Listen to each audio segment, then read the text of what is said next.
All right, and thank you so much for joining us on Power 102 Digital. It is the Power Breakfast Show. Broadcasting with studios at 88 to 90 Abercrombie Street in Port of Spain. Full casting this morning. We just had our news brief from Paul Richards. Richard Raghubara Singh will join us. Wendell Stephen will join us. Ruben, he's outside washing his car again. The paint will just fade away. I tell you the amount of times. My name is Steve Khan. We'll keep you company until 9 o'clock this morning. Let's get straight into the WTs and see what's happening. I got nothing ready to tell you about. That's going to change in an hour, but I have nothing really to tell you about this morning. All right, traffic-wise, weather-wise, let's do that. 25 degrees at Piarco International Airport. It is 27 degrees in a beautiful sister isle of Tobago, Crown Point to be exact. And what the Met Office is saying for our weather today. Well, partly cloudy and cloudy with intervals of scattered showers, especially from mid-morning. There's a medium 60% chance of isolated thunderstorm activity. This evening will be partly cloudy with a lingering shower in a few areas, and the medium 40% chance of the isolated thunderstorm activity. All right, of course, there's also some Sahara dust in the air. Let's check some temps quickly. Toronto, you're at 15. Miami, warm, 27. Orlando, you're at 24. New York, 23. Could be looking for headphones. Yes. Okay, I'll get you one just now. Have a seat. Keep me company. Tell the folks good morning. Good morning, folks. This is Kirby. This is the Good morning, guys. thorn in with you among the roses. Atlanta, you're sitting at 20 degrees. London, 21 with a drizzle. Tampa, 26. And Washington, D.C., you're sitting at 23 degrees. All right, so let's see quickly who sent us hellos first thing this morning. As I go up, it's Friday. Maria Marva, first off the gate. And of course, good morning to my brother, Garth Cillier, which came in second. So Garth Cillier, good morning. And you would like to say good morning, good out to Maria Marva. Wendy Ann in San Juan, good morning. DJ Ray out in Delaware. Oliver Man Warren, it's finally Friday. You can say that again. Dennis from Diggle Martin, have a fantastic Friday breakfast crew. And my phone is very loud. Miss Ingrid in Tucson, Arizona, good morning. Carol Guevara on YouTube. We've got Doreen Pierre, good morning. It's Friday. Marcia Rock, always locked onto the YouTube and the Power Breakfast Show. And Mo Gaines out in Aruka. Good morning to you. And good morning to Ruben and Avi. And I throw it across and I say good morning to Paul while I get Curbs some headphones. Morning, Steve and everyone. Good morning. 7 minutes after 6. Good Friday morning to you all. Thank you for joining us this Friday morning. Somehow this week seemed very long. Probably because the local government election was on Monday and we've had so many recounts and trying to keep up with the information coming out of those recounts and disseminate the information to you. So we are continuing to do that. So the EBC sent out a release yesterday about one of the recounts, and it's titled UNC Candidate Wins Arima Northeast After Recount. The tie in the electoral district of Arima Northeast is broken. The UNC's candidate, Jazino Domingo Gustav Rigsby, won by 1 vote. So when you all think your votes don't count, 1 vote. At the close of poll Monday, August 14th, both the PNM and UNC candidates each received at that time 623 votes. The PEP candidate received 81 votes. When the recount was done, the PNM candidate stayed at 623. The PP candidate stayed at 81, but the UNC candidate went to 624. So Jazino Domingo Gustav Rigsby received 1 more vote than the PNM candidate. The recount in electoral districts of Maracas, Santa Margarita, and the second recount of the electoral district of Lingua Indian Rock was still in progress up to the time this was released yesterday. So you see, 1 vote. 1 vote made a difference. When you think, well, my 1 vote don't matter, your 1 vote matters. That vote could mean the difference between victory and defeat. One vote is very important. Good Maybe morning. that's my vote. No, not in that area. Not in that area. Well, you see, folks, one vote. Mm-hmm. Morning, Stephen. morning, gentlemen. Morning. Morning. I'm glad. Yeah, morning, gentlemen. Morning, listeners and viewers all over the globe. I'm glad you started out. I was listening, Paul, because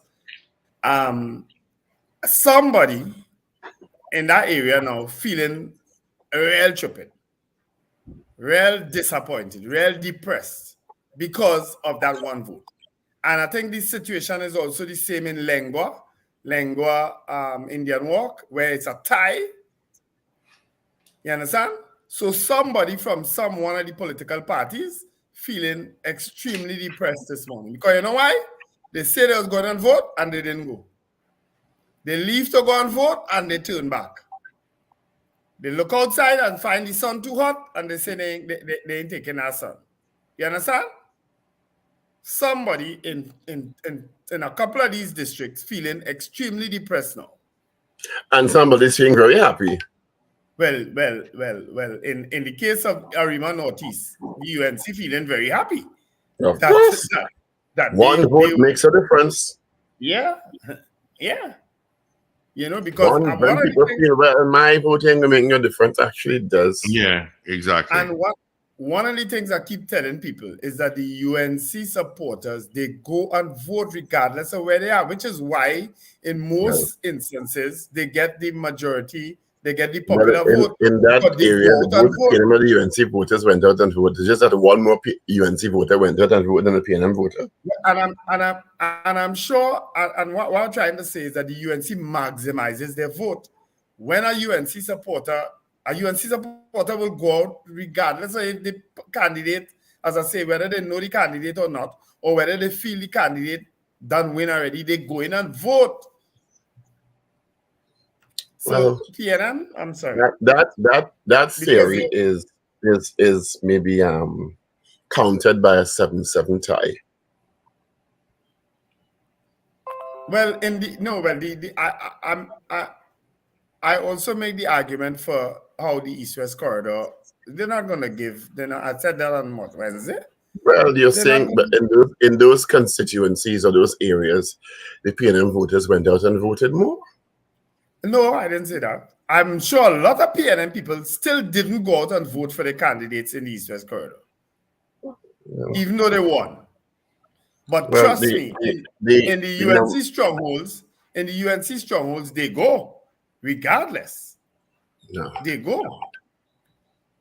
And you know, for people like me who would have the benefit of going through the list to see those who vote, because I don't know if people know that when you go to vote, your name is crossed out on a list. All the parties, political parties, they have agents inside these polling stations that will know for sure that you actually voted. There are people who've come to me. But they will not know who you voted for. They will not know who you vote for, but you know. Nobody will know. But you will know who your supporters are. You will know some of them. But that doesn't necessarily mean that your supporters actually voted for you. Anybody can say anything on the front door, you know. Let me finish my point now. You know who, in most instances, you know who your supporters are, right? You also know, but you don't really know the people who will not support you, right? You will know the people who will. But a lot of times, after the elections, people come to you and say, oh, I went and voted for you. Then you go back at the list, no line cross. The name ain't crossed out. They never go. You understand? That happens a lot.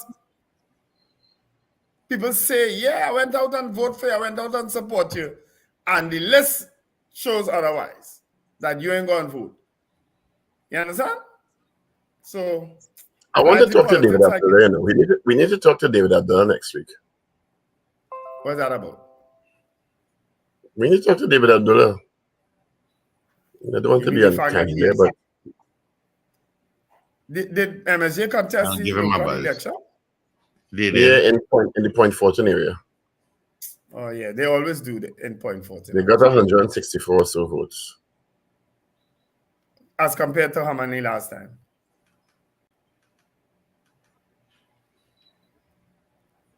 I can't 2,000. say. I can't. Please. I don't know. But anyway, the elections, well, is it that all the recounts are finished or they still have a couple recounts? No, there's still recounts ongoing. Yeah. I think the one that is tied up in Lengua Indian War will cause a little, it may end up in court. Richard was saying, Richard sent me some messages and because of the result in the Arima district that was under question. Mm-hmm. And he was saying that the anomaly of that, let me see if I can paraphrase without, suggests that UNC won Arima Northeast by 1 vote. A 1 vote. You know? Is that the one we just discussed? Yeah. In the news, that's the one. Kim Garcia, I think, was the PNM candidate, and Jazinho Rigsby was the UNC candidate. Yeah. And he was saying that it's never happened before in a local, like that.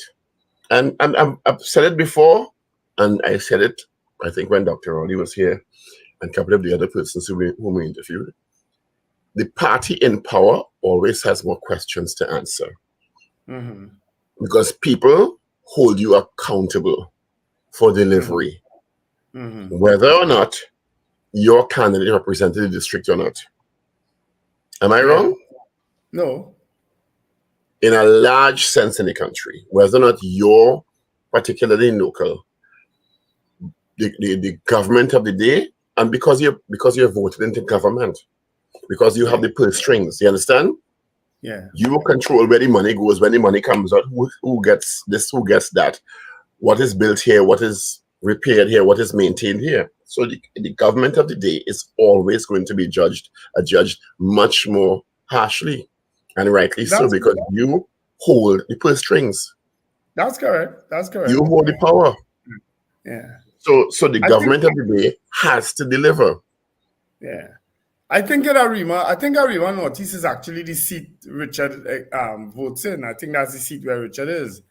And I think the councillor before, somebody could correct me if I'm wrong, was Kendall Charles, who was doing a very good job.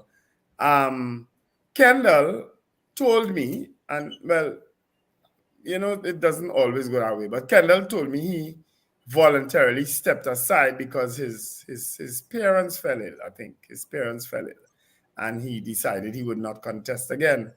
Of course, this is what he is explaining to me, and I said, well, okay, I have to accept that is what happened. But Kendall, for all intents and purposes, was a good representative. They put in a young lady, I think is Kim Garcia is her name, who is the daughter-in-law of Anthony Garcia, I believe, right? And for all intents and purposes, she was a good candidate. I mean, that's what I didn't hear anything negative towards her. But here it is now. She was expected, I guess, to win handsomely, and didn't. She's lost by 1 vote. Because it's not only about, as I said before, the work of the councillor. Mm-hmm. This election, this local government election, became about the PNM versus the UNC versus the PNM, and of course the smaller parties also into the fray. So general dissatisfaction would also seep into people's consideration. Yeah. Or general satisfaction if people are satisfied in any particular area. And I'm not talking about the stronghold areas. I'm talking about the areas that have swing tendencies. Mm-hmm. Yeah. The stronghold areas are the stronghold areas. No matter what happens, they're going to hold fast, just like the general elections. But but in an environment of dissatisfaction, new candidates are going to have a harder time because nobody knows their track record, especially new candidates. Yeah. If you're a returning candidate and you've performed, people will say, "Nah, I'm a boy. He handled me." Yeah, you're absolutely right. You understand? You're absolutely right about that. If you put up new candidates in a general dissatisfaction environment, people are going to say, "Them ain't handle me. Me ain't time with them." And me don't know who that person is, and let me try and look elsewhere. Yeah. So The reverse could happen also, in that new candidates could also inspire new people to come out and if the support person along is the way. well known in the area, Yeah. if the person is well known and popular in the area, well known and always popular. You understand? Yeah, True. that's true. That is so true. That's true. I saw, and I'm not surprised by this. Yesterday, the Downtown Owners and Merchants Association jump out. No surprise to me. And start to talk about crime. Well, that man got leaks on social media. Really? What? Because you know what the comments were? No. When the big shots and the white people get, because of the unfortunate thing with Mr. Ferrera's wife. Mm-hmm. You understand? Yeah. And the juxtaposition of that and the Duma presidents jump out about crime. Crime is out of hand. We need to do something about crime. Licks like rain. Yep. Licks like rain.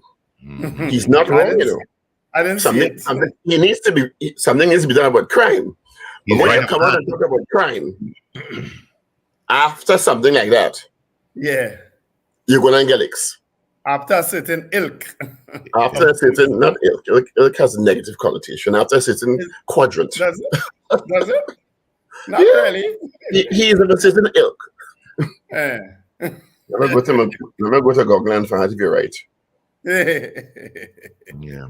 And to add salt to this topic, the telecom security officer that was killed yesterday on Chin Chin Road, where they went to service the ATM, and it is said that 5 men approached them dressed in police uniform, which is what I don't know, because we don't have a distinct police uniform.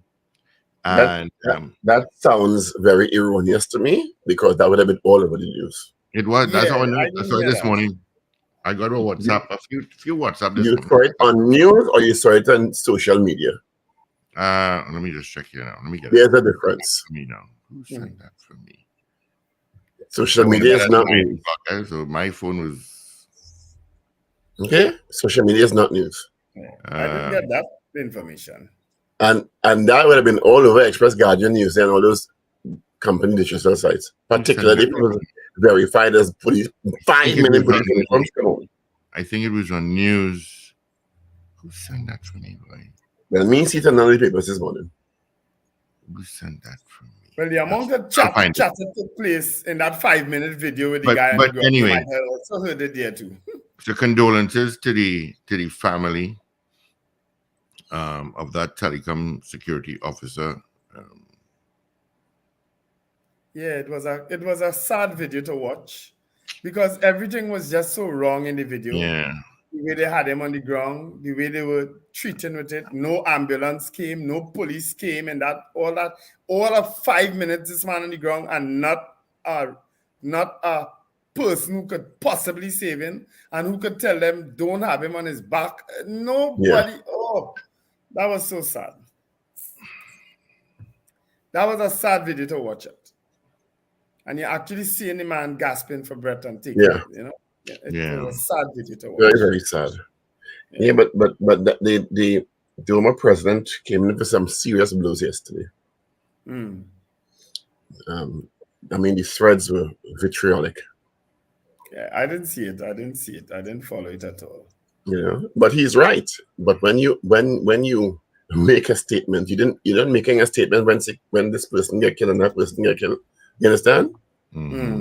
We hear nothing from you when 6 people get killed last week.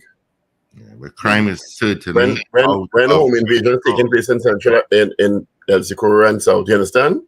Yeah. Nothing. And then all of a sudden, oh my God, he's back. Talking about crime. And you'll get licks for that. Well, one man say his dream was always to be mayor. I want to believe that was his dream too, eh? Who? One man admittedly says his dream was always to be mayor, and he is mayor today. Who is that? In Arima. Baliram Maharaj? Yeah. Yes. Okay, well, I never knew that.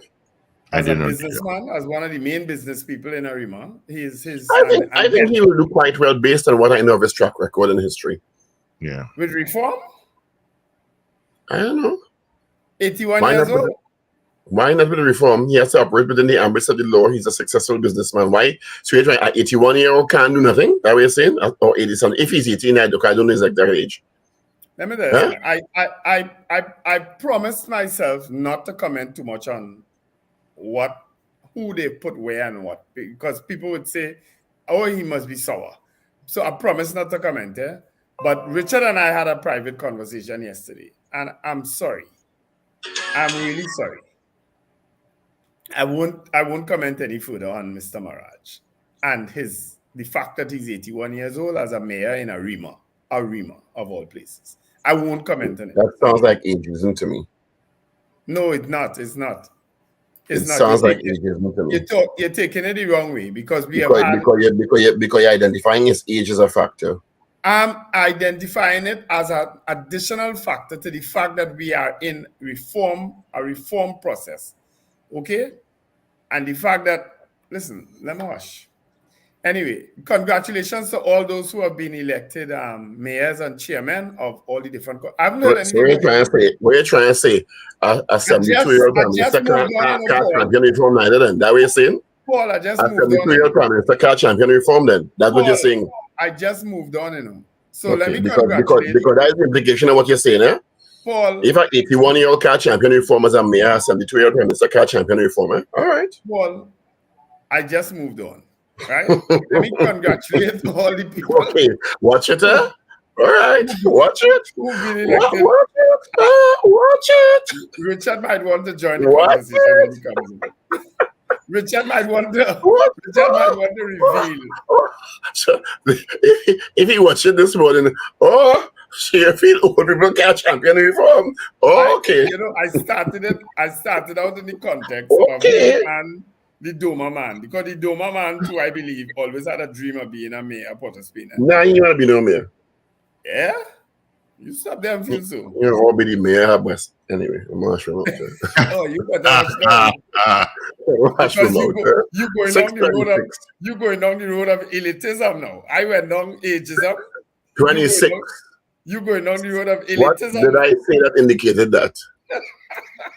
What did I say that indicated that? I sure all our listeners heard the West more. The only thing I said West and I stopped. West is Port of Spain. I think the more came out too. West, I didn't say no more. You said more. I say West and I stopped. Okay, maybe I should have dropped at the end West. So I ended West. You were beating me out West. You know we both right, huh? Absolutely. But I know we both right.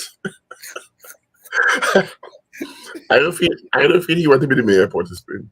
No, I feel he want to be the mayor of part of Port of Spain.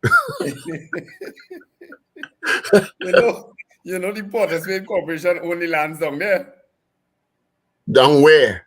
Down in the west. Oh, where? In St. James? You talking about? In the west, Port of Spain Corporation only St. James? lands. No. St. James, you talking about? No. You where? I didn't know what you're talking about. Westmore, oh, it's Westmore you're talking about? I didn't know that. I didn't know we get down there. You see across where the Diego Martin Corporation now have the new headquarters. But Diego Martin, Porter Magazine, Carnage are along there together. So he got to be, if he is the mayor of the West, all that had to take into consideration. You know that. I know that he go walking in them areas, but anyway, I was in the middle. That's why I think you don't want to be no mayor. I was in the middle of congratulating all the mayors and chairmen that have been selected by the PNM. I haven't heard anything from the UNC in terms of. Well, the suggestion is that they haven't made official announcements yet, but the suggestion is that Faik Mohammed will return as Shigwan as mayor. Okay. And Jason Ali, who was a councillor, will be Superior's new. Was a mayor, not so? He's a mayor. He'll be a mayor. Yes. Yeah. And I don't know how he jumped back out, but former NAR Minister Joseph Tony is checked to be chairman of the UNC-controlled Sangre Grande Corporation. I heard that too. I heard that. I didn't know you were still in active politics, but I didn't know that either. well, anyway. Let's send condolences to this in this really sad situation. My mother and her two special needs sons, her sons with special needs, dad in a fire in San Grandy. It's really, really tragic. Yeah. The sons I are heard 10 that. and 19. I haven't read it, but I heard it. You keep hearing my about God. fires. That is just horrible. Mm. Horrible. Yeah. So, I so haven't condolences to read the the family. story, but I heard about it last evening on the news. You know? And let's jump over to Tobago now. But before you do that, let me just get my birthdays out of the way. Yesterday, of course, was Patrick Manning's birthday, deceased. David Mohammed also celebrated his birthday yesterday, and Barrington Skippy Thomas. They were all yesterday, along with Ben Wow. Niles. I know Ben What Niles is three people to be on the same day? Yeah, Ansel Antoine was also yesterday. So belated birthday greetings to them. And today is Raul Bermudez. Everybody knows him as the Breadfruit Man. A very nice guy. Gia Brathwaite, Rodasha David, Randall Mall. Hey, Randall Kurt Mall is celebrating his birthday today. And Daniel Diffentala, along with my very good friend, and I'm sure he's listening out there in Florida as we speak, Wayne Ramsey is celebrating his birthday today. Happy birthday, Why do I Wayne. know that name? I hope you're listening. I know that name. Why do I know that name? Wayne Ramsey, he messages Ramsey. us. But I know that messages name us. from He's even an before Adam that. fan. I don't know. Okay. Yeah. All right. The AudioGate imbroglio continues to expand. Now with the Education Secretary, Zarisha Hackett, and Kevin McKenna, an employee, charged in relation to the ongoing investigation. The duo was charged by the White Collar Crime Unit after failing to obey a court order to disclose information or any information about the audio recording being investigated by police. They did not appear in court. They were represented by Christlyn Moore, Wayne Stage, and Mario Merritt. I'm not following that. What is a White Collar Crime Unit? Well, and how they get involved in this thing? Remember, there was the suggestion that the female in the audio tape, I don't know if it's confirmed, was Miss Hackett. Right. It was alleged that she was the female, and she has said nothing on it so far. Only Farley basically confirmed it was him talking to somebody. Right? And of course, even before this new development yesterday, the whistleblower, Akil Abdullah. Hold on. They are spraying for mosquitoes outside and didn't warn us. All my fishes are exposed. What did you? Give me 2 seconds there. Okay. I guess I'm alone now. Yeah. So the situation in Tobago continues, and the TTPS now has also sent out, but in their weekly presser yesterday, they continued their denial of any collusion between the Trinidad and Tobago Police Service and the government, which is alleged by some members of the Assembly. In this investigation, Acting Deputy Commissioner of Police Intelligence, Kurt Simon, reiterated the police position that the police is not acting with the government, but acting independently in terms of the ongoing investigation into this so-called audio gate. So, it ain't going to end anytime soon, and it's not going to end pretty. That's all I have to say. It's not ending anytime soon, and it's not going to end pretty. So it's 27 minutes moving up to 7 o'clock. Let's run through the headlines in the daily newspapers online. Let's start with the Daily Express. Secretary Hackett and teacher employee charged. UNC wins Arima Northeast. TT Chamber calls for tax deductions on TTPS donations. The Bankers Association of Trinidad and Tobago warns of an Instagram scam. We outlined that yesterday. The sad social media video that we saw of a guard killed during his job. Doubles vendor hailed for staying at his stall despite deluge. TT contractor Calco faces blacklisting in Guyana. And 164 votes, MSJ prepares for general election.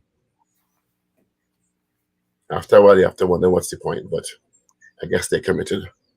3 bodies found after fire in Grandi. That a really tragic situation. The mother and her 2 children died in that fire. The country in a state of near panic, says Aboud. We hear from him, again. Let's move.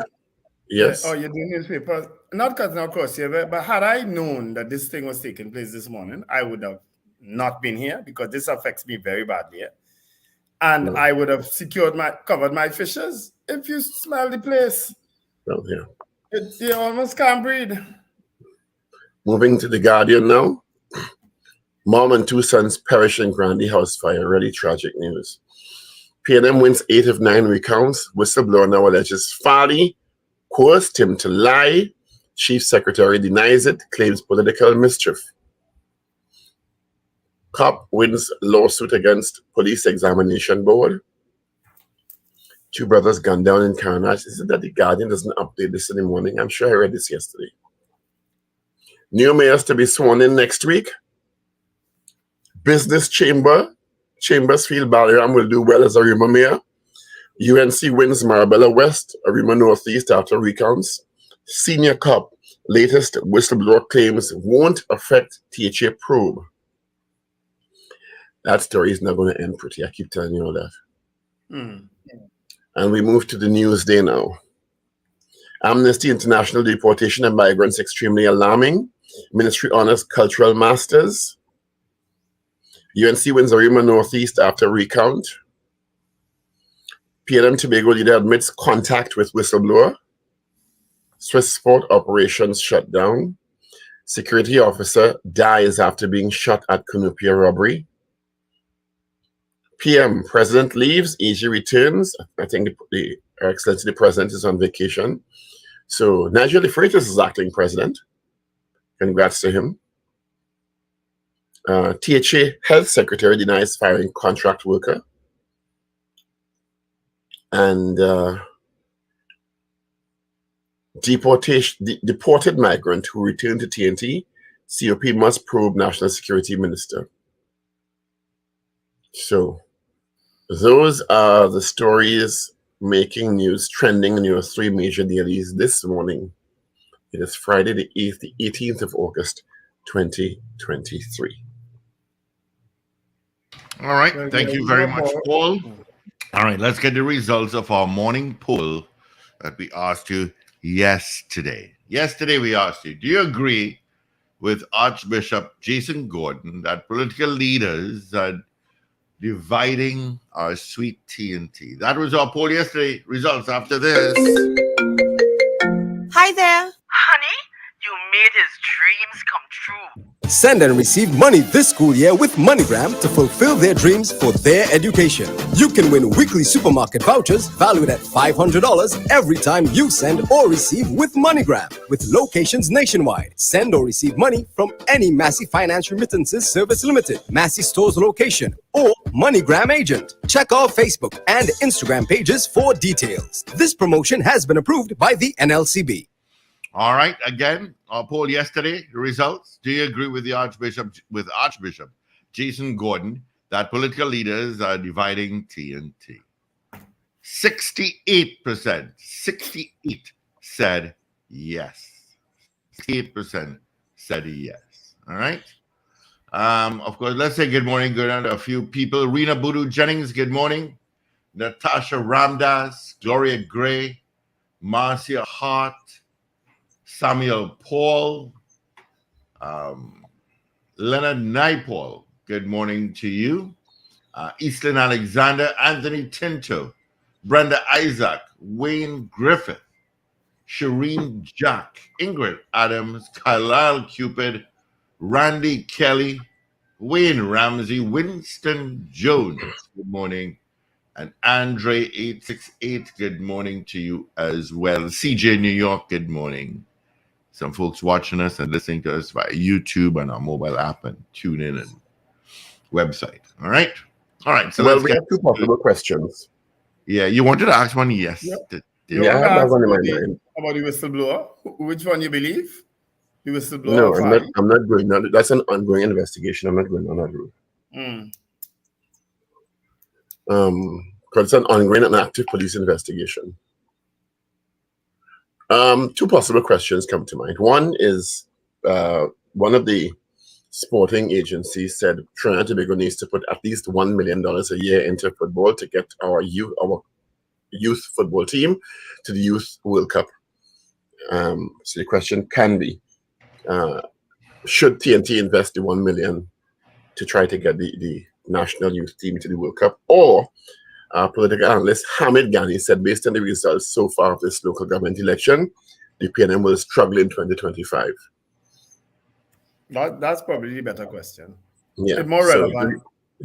So do you think, based on the results of the 2023 local government election, that the PNM will struggle in 2025? Yes or no? That the answer. Is that a question?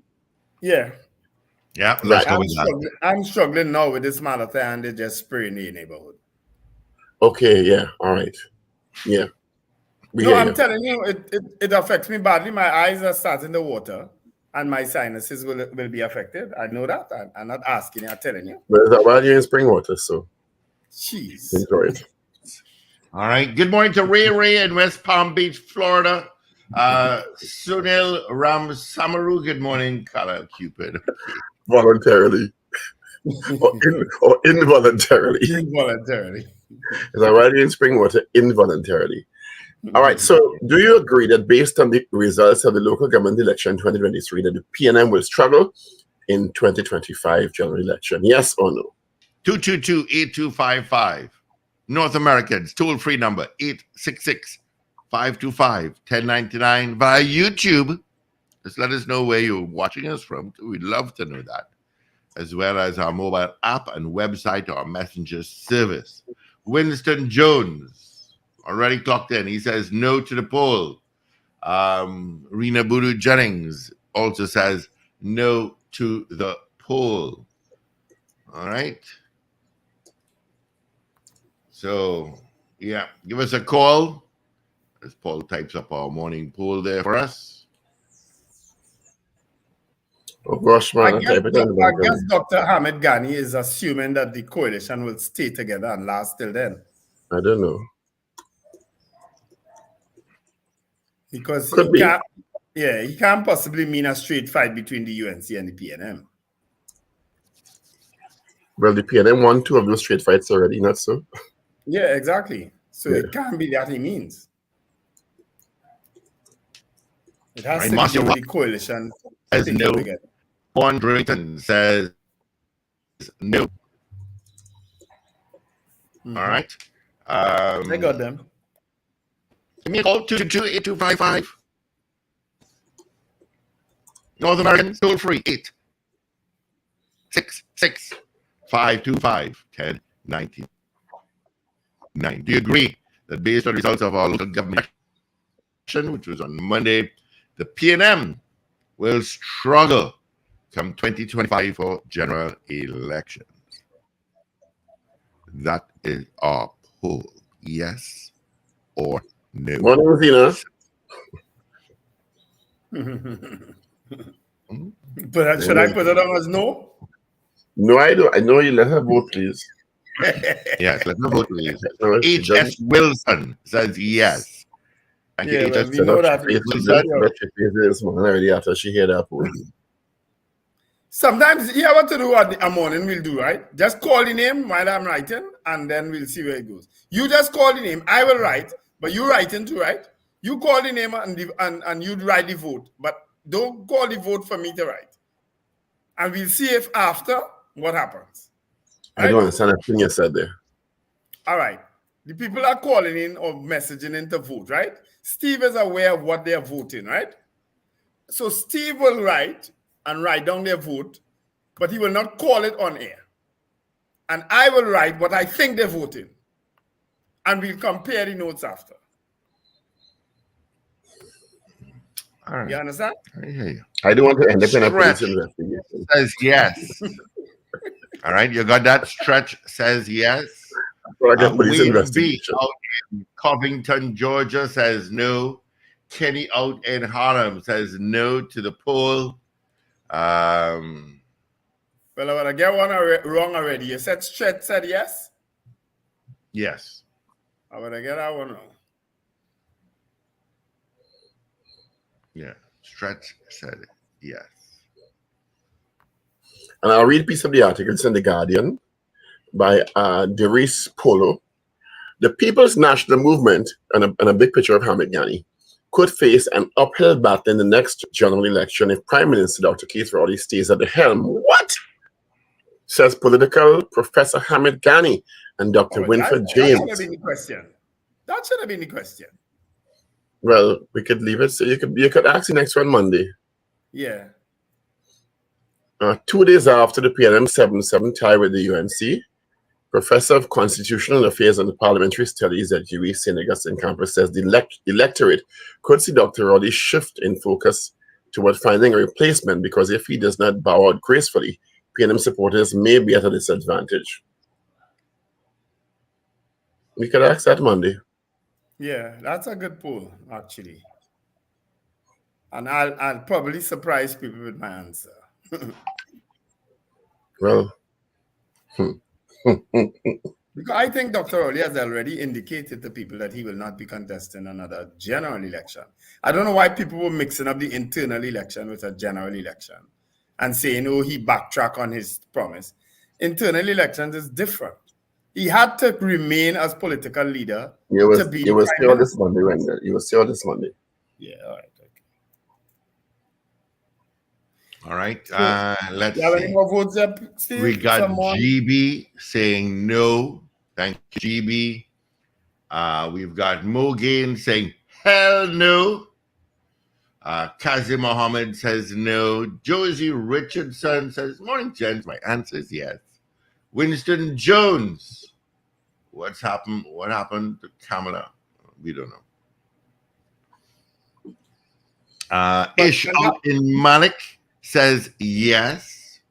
But could be another poll question too. If do you think that the UNC can win with Kamala Prasad Bisasa Dehan? That's another.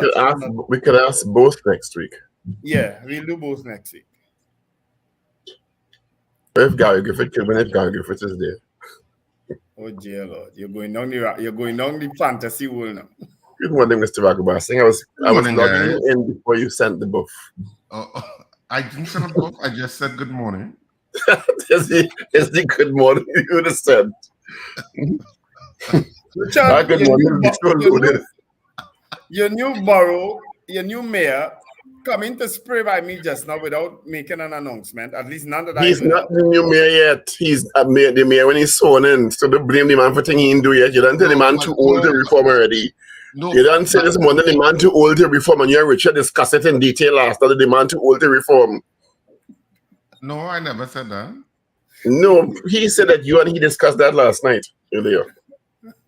No, but I think his age is but I don't think he's too old to reform because he's always been an. Wendell said he reform, and you go hush him out. Yeah. Well, I mean, Richard, don't listen to what that man saying, eh? Right, what that man said this morning. So I had to ask him if Baliram Maharaj too old to champion reform, then he might feel Dr. Rowley too old to champion reform too. He hush up. He said, "Let me hush my mouth," and he jumped out of the conversation. No, I think Barry Mirage, because he's very much Arimian. You see, when they don't lose there again, He's very much he had to recover for mouth down here. What's it ever, you know? He's very much But they don't care, you know. He's very much invested in Arima. Oh, I don't think, put that out there, people head, you know. When they don't have to worry again at all, you know, is licks now, you know. I've never had to worry. I think at least he's No, aware of yeah. the. No, I think at it least can be a he's- little worse now. I think at least he's aware of the issues in Arima. Of course he's aware. But Wendell suggested earlier on that he said at 81, reform, let me wash my mouth, eh? Okay, I said it that way. I didn't say it that way. Huh? Well, Hmm. we are What? in an era of older leaders. Not only in Trinidad, but in the United States too. Oh, Richard can turn his tongue, eh? Oh my God. Is very dangerous. He's an actor, remember that, eh? He's a thespian. Richard, no. Right. I don't know. You discussed that last time. If you demand too old already. Right. No, I never say he was too old to lead, you know. Paul, let's put it this way. I didn't know the man age until somebody said it. And then Richard, but since yesterday, Richard talking about the man age, so I believe you. Yeah, he is Since 81. yesterday, Richard talking about the man age. 81 is concerning from an age point of view. But Why? Why? Well, I could go in. Richard, Why? Leave it Yeah. alone. Why? Yes. Tell me why. Why? Just look it up on the internet. Ageism. And, Ageism. but Ageism. Paul, goggle it. but he is also, I think, capable because he's very much an entrepreneur in Arima. You go and put on Mary Dance just on plane, and you and Penny playing the young boy and the young girl and the young man who come in the police pen fresh and bushy eyed. And Baliram can play He's still Biamia. an entrepreneur because he's still yet to open the Arima private hospital, but it's moving ahead. And so I'm saying has been very entrepreneurial in the Arima. So if at 79, 81, he could manage the opening of a new hospital, why can't we transform That's Arima? what I'm saying. I'm not doubting his capacity. That's So then what I'm why you when we had the discussion last night? saying. No, we were talking all sorts of things last night. We didn't talk about that specifically. I know, when I tell you this one, isn't it?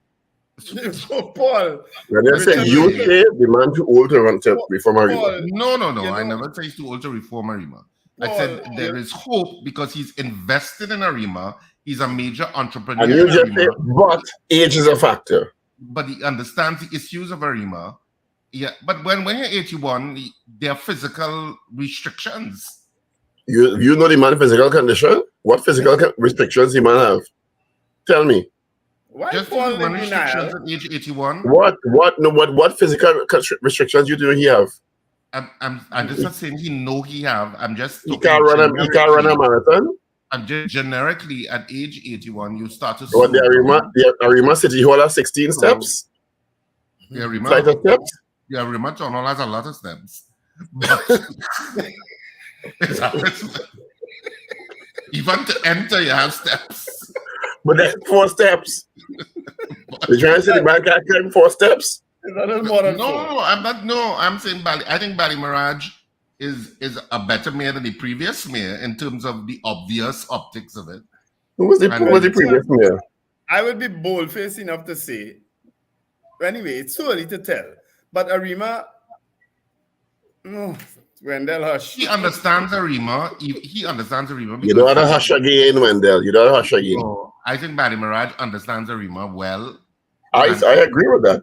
I think he'll do very well. I think he's Because- probably one. If somebody can get stuff done, I certainly think he can. When you're older on a tighter timeline, you know. No, I never went down that road. Because you're thinking of legacy. So, You have some objectives and you're native to the area, so you want to see the place transform. Richard, is Paul falling in line with our thinking? Probably. I think he just did. On national radio. Are there any more votes, Steve? What is your thinking? Tell me, and I'll tell you if I fall in line with it. I know You we're just supposed said, to be doing you this just more. said he's on What a is your tighter thinking? And timeline. I'll tell you if I fall in line with it. Tell me your So thinking. you just said he's on a tighter timeline. What do You you know mean a by tighter timeline than a 25 or 40-year-old. Come on. Oh, so you are falling in line with our thinking. But I don't mean that. I don't think that means that he has any physical or cognitive restrictions. We never said that. Or you say the man too old. You say the man. You say reform. Bali. Let me ask you about All it. right. Let me be very blunt with it. Let me be very blunt. Okay, very, very blunt. Arima has several, I'm sure, in the People's National Movement, several younger people who have worked hard and probably deserve being elevated in terms of the party and the politics. I will leave it right there. I will say no more. I'm sure that Arima has several, and Arima Northeast, Richard, I was asking before, is that where Kendall Charles was, your counselor? Yes. Right. So I was also right about that because Kendall was a very hardworking, good councillor. Arima Northeast is actually the largest electoral district. Of all of the electoral districts within the Arima borough itself is the largest. Has 9 polling stations, and it also is the We should be asking the question, right? We can discuss all this after 7. it's the largest area, and it's the largest in number by a few Do you hundred agree? over the others. Was that based on the results of local government election 2023, the PNM will struggle in GE 25? That's our poll. Because you're mayor, we're coming to you ain't do too good at all. I got Susie B's vote, and We got Mike Brenda Black, Isaac Mike Black saying got no. vote. Leonard Naipaul says yes. I got that too. All right. We've got DJ Ray in Delaware saying no. We got D saying no. We've got Wayne out in Simcoe, Ontario, Canada saying no. We've got Lorna. Morning, Lorna. Indy, Carly. Yes to the poll. Mike Black. Trevor says no in Arima. Trevor says no. All right. Yeah. All right. Mike Black is saying yes if they don't get the crime under control. So I'm not sure what he's voting really. They have to get it under control. But if they get the crime under control, it will be no. So I'm not following him, Mike. Mike Black, you have to either say yes or no. I know they don't know what the president human resources. Just saying. And you have to remember too, Wendell, from an ethnic composition, Arima is 45% mixed, according to the last census. It's one of the most mixed areas in the country. 45% mixed in Arima, 31% according to the last census Afro-Trinidadian, 15% Indo-Trinidadian, and then the rest comprise the other ethnic races. But it's 45% ethnically mixed. Yeah. Yep. That's interesting. Yep. So, well, again, I give everybody the benefit of the doubt for now until otherwise. I think he will do very well. I know in Port of Spain, I'm looking forward to Balimaraj as mayor. Yeah, I'm looking forward to Chinua as mayor. Because one of the traits of people as they get older, and Paul, you are testimony to this, is that you don't take no shit. You know, your tolerance level is very absolutely. You're like no. Is that it? Call it as it is. Call it as it is. It cannot BS. It cannot missing around the bush. It either working. It making sense or they're making sense. I have nothing to prove to you. Yeah. We mightn't agree. I might't be right, but this is how I feel. You don't have to prove nothing. You have already proved. Yeah. Well, leadership is more about inspiring the people you lead in. It's not so much about yourself, it's about what you're able to do with other people, Which is why, as I said, so maybe Baliram as a successful businessman, he would have naturally been able to do that. Right? And that's what I'm saying. His track record in the public sector is a different beast. It is. Private sectors you could call the shots because it's your organization. Yeah. The public sector, you have to work through people. And you can't just fire people like you could do in the private sector if they're not performing. Which means you could run afoul of people in the public sector and they decide they ain't helping you. They want to do what you say. But with the new structure, the mayor is not constrained by a rogue CEO, as was the case before. Well, once they put that in place, they haven't put that in place as yet. Well, that's what they keep championing reform. This is what reform is about. Yeah. The Prime Minister told us at least by January, didn't he? Yeah. Yes. Yeah. So they ain't too far off. All right. Do you agree that based on the results of the local government elections, the PNM will struggle in general elections come 2025? Mike Black says yes. Good morning to Nadia Sanawa. Good morning. But Mike Black didn't say yes. He's the one who was asking to fix his statement. He said yes if they don't get the crime, but if they get the crime, then no. So he has to say which one. So I was going to say that I think Port of Spain is in good hands. Sawa Laventil, Richard Walcott he's been there a long time, so he has the experience. So and Kwesi Antoine, I think they're in good hands. Diego Martin, I don't know the young lady too well. She's a new mayor. She was a councillor for one term, and now she's an alderman and mayor. I don't know her very well, so I can't speak as yet to Diego Martin. Tunapuna, again, Josiah is a young man who just came into council. I don't know his leadership qualities as yet, so I'll give him time.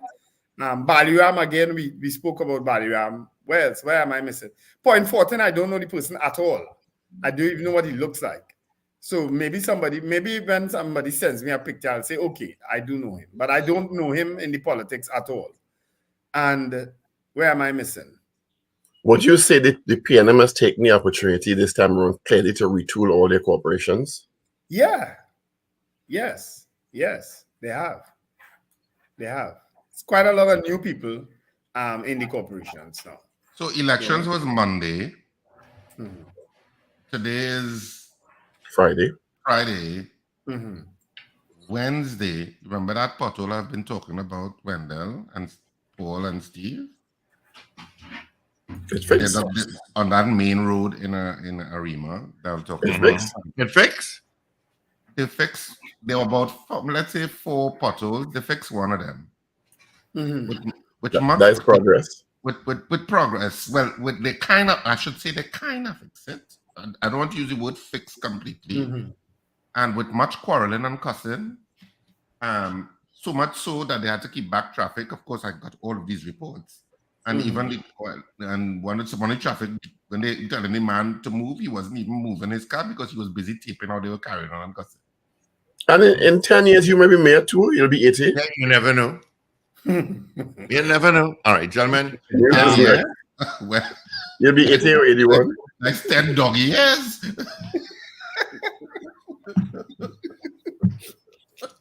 Mike Blackhead said yes, huh?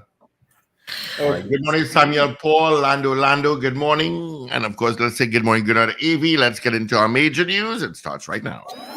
This is your news bulletin from Power 102 Digital. Tobago House of Assembly Education Secretary Zarisha Hackett and employee Kevon McKenna charged in relation to controversial audio clip. The TDPS denies claims of collusion with government to get rid of members of the THA. A mother and her 2 sons perished in Sangre Grande fire and raced to evacuate northern city as fires rage across Canada. Details in a moment.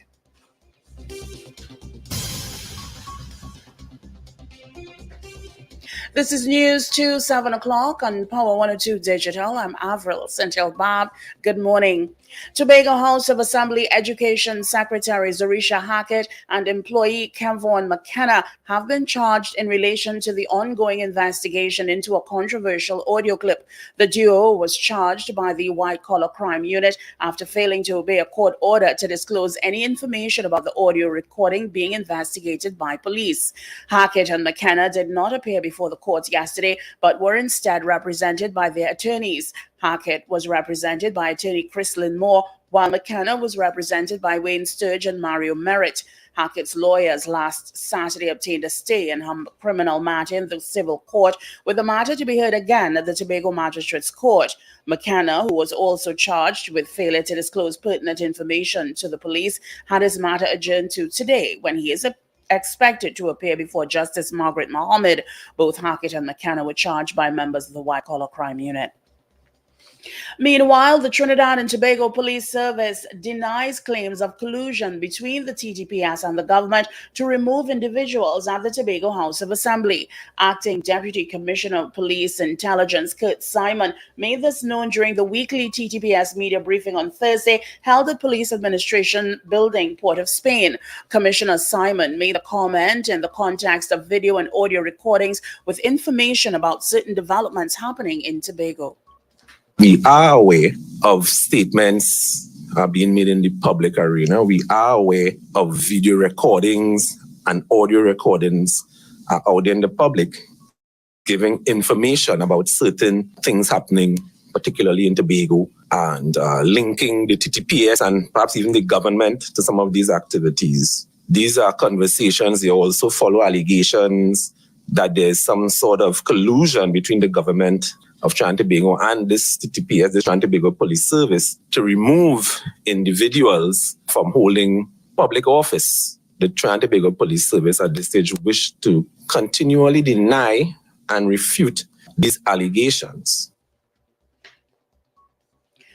ACP Simon confirmed the TTPS will widen its scope pertaining to the investigations of the so-called audio gate. We do see that there's a possibility that we would widen the net of our investigations. And of course, these are things that you are concerned about. And of course, our investigative approach always involves analysis of statements, verifying veracity of content, verifying originality of source, and all of these things, which you may not be interested in.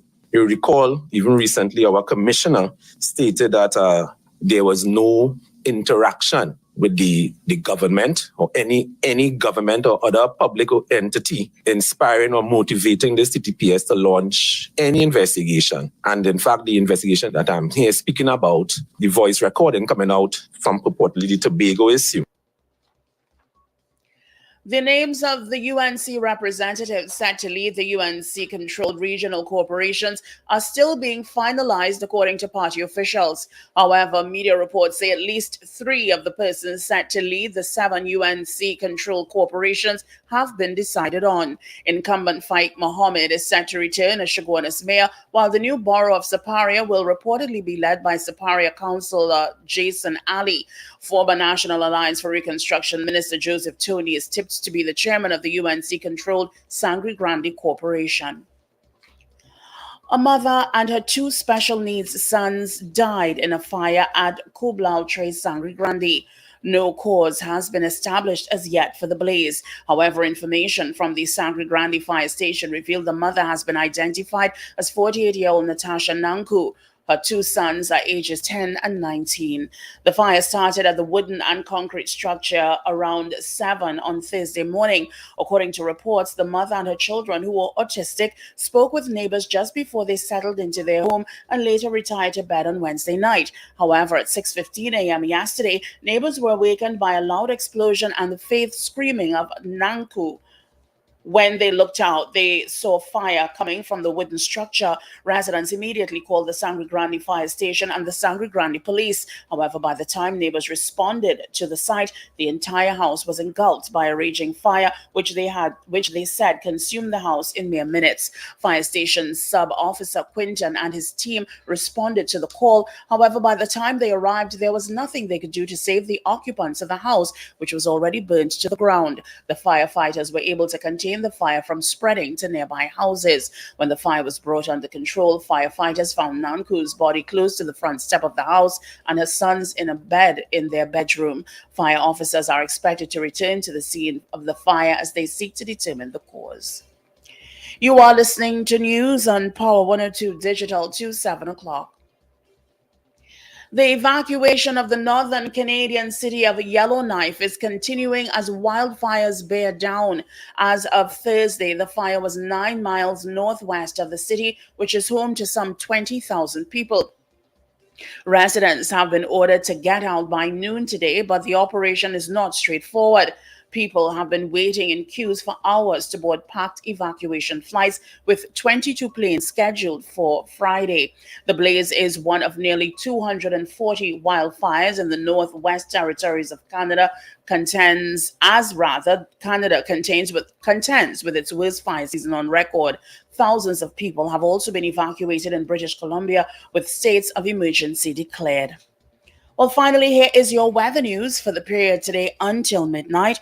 Trinidad and Tobago, partly cloudy to cloudy with intervals of scattered showers, especially from mid-morning. There is a 60% chance of isolated thunderstorm activity. Tonight will be partly cloudy with lingering showers in a few areas and the medium chance of isolated thunderstorm activity. Street or isolated flash flooding and gusty winds are possible in the event of downpours or thunderstorms. Expect a temperature high of 31 degrees Celsius today, both at Piarco International Airport and Crown Point in Tobago. Currently, it's 27 degrees Celsius at Piarco and 28 at Crown Point. Recapping your headlines to 7 o'clock, Tobago House of Assembly Education Secretary Zarisha Hackett and employee Kevin McKenna charged in relation to controversial audio clip. TTPS denies claims of collusion with government to get rid of members of the THA.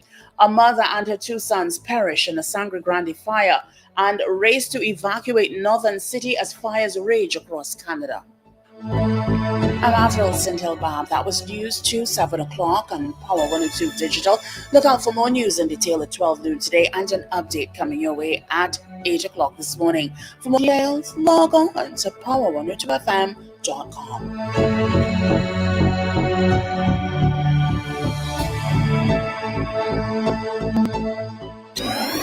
Up to date and credible. Power 102 Digital. All right, thank you so much, Avril, for our major news. You can join her again at 8 o'clock for our news break, and then at noon for major news. All right, Sir Charles will be in. Quickly, let's get into a traffic update, see what's happening on the highways and the byways. Slow going from Trin City towards Orange Grove, and then heavier towards UE. Paget Road is already busy. Aranguez Road is busy. Little bit of traffic out in Kelly Village. Slow going from Ibis Gardens to Uriah Butler Highway. Eastern Main Road is not bad. Just by McCoy, you've got some. And after you leave UE, you're going to get traffic again right before you enter Port of Spain. Out of the west, I got nothing to tell you about. Chagones Main Road is a bit heavy already. Heading out San Fernando, going through St. Margaret's Village to Claxton Bay. Riblet Road is slow going. And Chase Village to Sugargones, you've got some traffic. All right, that's a quick traffic update for you. Let's get back into the morning poll results. Mr. Cooper said yes. Right, and that's the only one I've got for you guys. All right.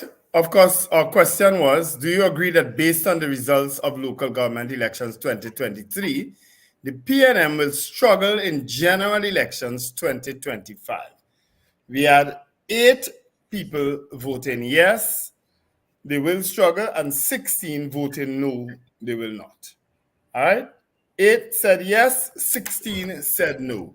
And I want Let me to tell you what say, the good thing about this election is for the PNM. Because as I said earlier on, the incumbent always has more to answer. Whether you're representing the area, whether it's a UNC stronghold, whether it's no matter what, a government is put in power to deliver services to people, right? Make people feel safe.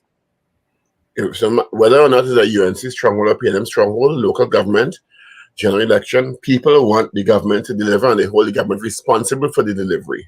You understand? Whether the council is UNC, PNM, whatever. So, particularly a second-term government all over the world, they are under more pressure. The interesting thing about this election is that a month, 6 months is a long time in politics. This election should be very instructive to the People's National Movement about what needs to be done and what people are dissatisfied with. One of the points of contention along the way, even in the first term, was a sense of disconnection from people on the ground. Disconnection with these travails and these struggles of people on the ground.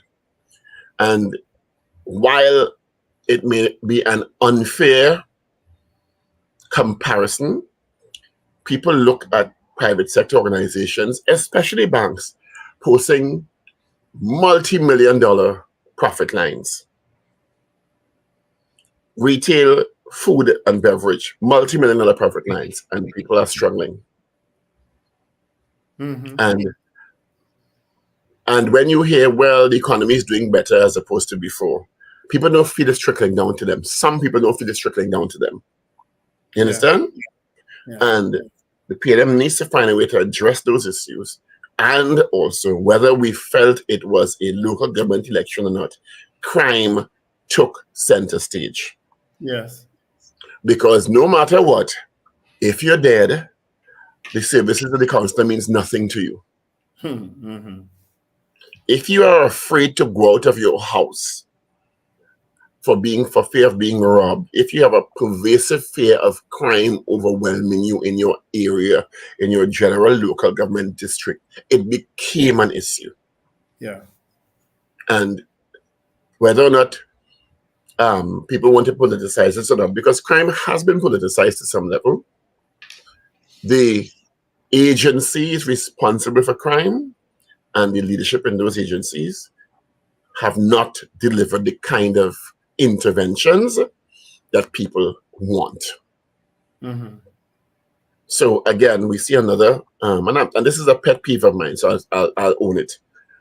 Another police presser, no commissioner. You understand? Clearly, that's a policy now that she is not addressing the press. Clearly, she's decided she made a decision. Yeah, clearly that's well. You understand? Maybe so. And I don't know if that's going to work to her benefit. Maybe it will, maybe it won't. I don't know that her lack of visibility and presence. And I'm not only talking about to deal with bad news there. The police had some significantly positive interventions in the last week or two. Yeah. Yes. The issue of the meth lab and the meth lab and the other issues and one or two other things that we spoke about. Yeah. Right. Yesterday, let me tell you something, and I'm glad we're talking about, because yesterday I saw something so beautiful. And I want to comment. I took out my phone and then I realized you're driving, put it down, you'll get in trouble. I was on a bus route and it was raining. No, but I took it out because I wanted to document it, but it happened so fast I wasn't able to. And I want to commend, because the police officers in that car will know who they are. At the corner of 6th Avenue, the bus route and the 5th Street, right? Mm-hmm. It was raining. And a woman and her child, looked like about 3 or 4-year-old child, was standing at that intersection, waiting for a maxi. And the police car pulled aside and picked them up. Mm-hmm. Hey. You understand? Yeah. Mm-hmm. The police car stopped and picked them up, and they were going west, clearly to Port of Spain or in that direction. And the police officers were in that car, saw the woman and this child she was holding a small umbrella, and I want to commend that officer or those officers for that simple act of consideration and kindness. Yeah. You understand? I wish I could have taped it somehow. If I had a dash cam or something, you understand? It would have picked it up. And we could have shared it this morning. I would have loved to be able to share that. So people who only bashing the police. No, I really was impressed by that. You know, something that you see, that was impressive. And it may seem like a small thing, but those are the things that help build public confidence in the police service. Mm. So going back to the original point, the absence of visibility. Every vehicle now needs a dash cam. I will invest in one. I'll invest in one. Yeah. The lack of visibility of the commissioner of police is not helping them, because there were a couple of issues that the police were made positive inroads in this last week or two, that she could have come out and branded herself with them. Mm-hmm. You understand? Mm-hmm. So I'm not only talking about bad news. I'm talking about when the police do stuff positively too. But me, advising the goodly lady. So I will tell you. Well, clearly, the senior officer, I think it's Kurt Simon is his name, has taken on the role of speaking on behalf of the DTPS mainly now. You know. Well, he's much more communicatively capable, clearly, because Mrs. Harewood Christopher is not good at public speaking, in my opinion. Richard, you're still muted. I thought you were going to say that he was communicatively cocky. I don't think he's cocky. No, I don't find him cocky. I find him competent. I have no opinion on it. I thought he comes over competent, and even when he's come before the JSC, him and another one, is it Francis is his name? They come over confident and competent, like they know what they're about. Mrs. Harewood Christopher comes over shaky at best. Yeah, she looks very nervous. She looks very unsure of herself. You know, and public speaking is not everybody's natural forte. It's just not. Therein probably lies the explanation why she doesn't do it. Go and get training. That's a Point Kumana Sharon says, well, you want another garrulous, motormouth COP? No, there can be balance. We don't want That is people have to go to more- extremes there. Hold on, let me finish with the statement now. All you want another garrulous, motormouth commissioner of police that is more hot than cattle? Hot than No, cattle. I ain't no. sure what that means. Somebody can have competent public speaking or communicative skills and not be overdone like the other one. That's the other extreme of it. That needs to pull back. Yeah. I think So this- McDonald you're Jacob. talking about extremes? Stephen Williams? No. I think McDonald Jacob was the ideal McDonald Jacob had the balance. attitude as a commissioner of police. He had the balance. Yeah, he had that balance. He had a measured approach to it. Mm. Except when he jumped out and said, when the officers tell him that young man was the point of Wait, interest. were you all but bad talking Gary Griffith? no. Is that who you were throwing snarky remarks on Paul Richards? Thank you, Steve. I appreciate it. Mhm. And were you reading that snarky comment in reference to Gary Griffith? Is that what you're trying to say?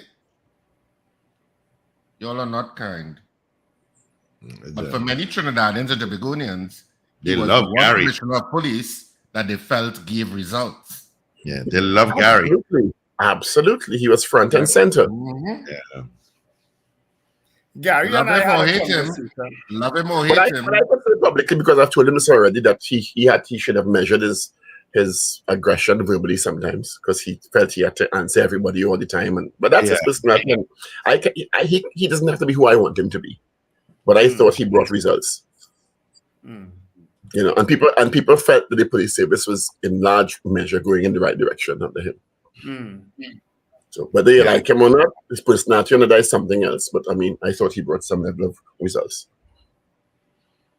I didn't think McDonald A lot of people thought so too, Paul. to develop a reputation, but I don't know. He for whatever reason didn't choose He certainly had you at the beginning, that is, looking at the police in a different light. That, this ain't going to just be swept under this. It ain't going to be in this another commissioner defending the rogues and so on.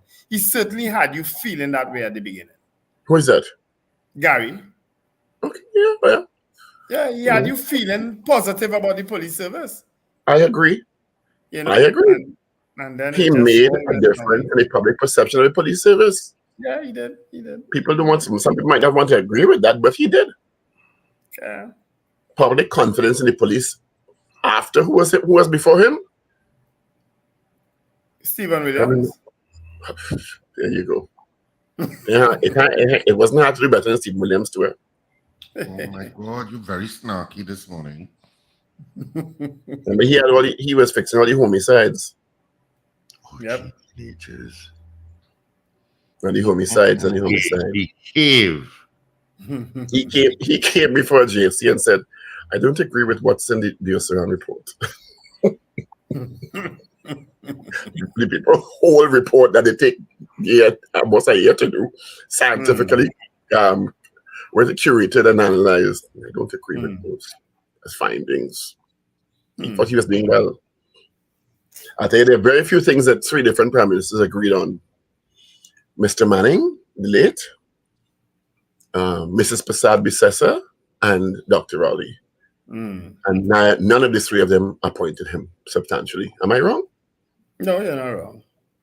Kobo sweat after Kobo sweat. Yeah. He was too much. What is that? All right, let's open the lines, huh? Yeah, let's do that. Christopher is not doing well, but it's just that I don't know. Maybe it's a different style. Who knows? It clearly is a different style. She clearly has decided she's going in the complete opposite direction. Well, she said the media only printing bad thing about Sheen. I thought that was a little unfortunate because the media is not always going to see you. Yeah, she said no matter what she does, we wouldn't have cry until we pray. Yeah, well. Well, while we're waiting for calls to come in, I'll just tell people that it's Friday, and of course, theatre is on tomorrow night at Cipriani Is it College. tomorrow? Tomorrow is Saturday. I thought it's Sunday alone in the place. No, that was last weekend. That was last weekend. Yeah, That was Saturday last night. Sorry. Yeah, at Cipriani College at 8:30 p.m. One show only, and this is the final show of the play. Of course, the Cipriani College box office opens from 12 noon to 6 p.m. daily, and you can get tickets at all the usual outlets that I constantly repeat, from Electronics in Arima, Pet Butler in Curep, Creme Fresh, Brentwood Mall, Chagonas, Friends of Marabella in Piaco Plaza, K Squared Fashions in West Mall and Eastgate, Rumbox, Pet Butler, Jubilee Rawi, and of course Antoni's Florals in the Val Park Shopping Plaza, as well as Sharpley Odyssey. I told you. All right. I told you. So you have to say Rumbox in James. Because there's a Rumbox in Arima. Oh, it's a different spelling though, but yeah. Yes, but you have to say Rumbox in James. Let's grab this call. St. James, Western Main Road, St. James. Good morning. Good morning. Good morning, Dr. Paul. Good morning, my Wendell. dear. Morning, Happy Richard. Friday to you. So, you all are having a wonderful day so far, I see. Not bad at all. This has probably been the longest week for the year. It And feels the sun that is way. very hot already, yeah? Very hot. Yeah, it's scorcher already. Well, until later this afternoon. In my area, it's be like this, and by 4 o'clock, a big shower. Oh, 2 big showers will come. Mm-hmm. So I don't have a problem. Once I'm inside, I'm not getting wet. So it talk on the point of the commissioner current, past ones. You know, Mrs. Ulla Christopher Harewood strikes me as someone who has never spoken on a microphone. Like she is like young people who doing debates and you have to prep them for debates. To me, they were braver than her, from what I was doing. They were braver than how Miss Christopher comes across, and you see it in her body language, like it's fright. And I say, I wonder, boy, she's not accustomed to this in training. But as Paul said, they could do training because these students do training to get where they are. So I believe she needs to, and somebody has to tell her that, but she probably figured that, I not how to do this thing, I understand that. But I think her body language is fear. It looks like it's shaking. I agree with you, Paul. She doesn't strike any kind of fear in anybody, although nobody fears anything anymore anyway. But she's not commanding that kind of, not respect so much, yeah, but that kind of assertiveness in her. She doesn't have that, to me. Oh gosh, well, you see Gigi, when he first started, you know, he was going good. Until he find people were going and agreeing with him with everything, until he lose it. He just gets like bigger than he post. Because he had to answer. You can't say nothing negative, you answer left, right, and center. You can't do things so.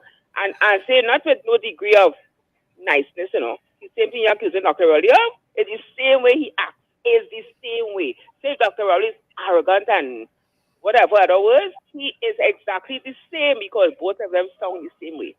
But I guess this is Dr. Rowley's style from how we know him from how long ever.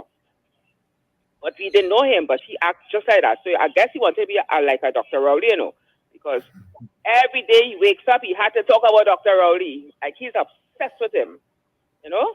Or he wants to be like him. I guess he wants to be the Prime Minister. Yeah. Right. All right. And my final point, to me, the worst police commissioner was Stephen Williams. I thought he always sleeping.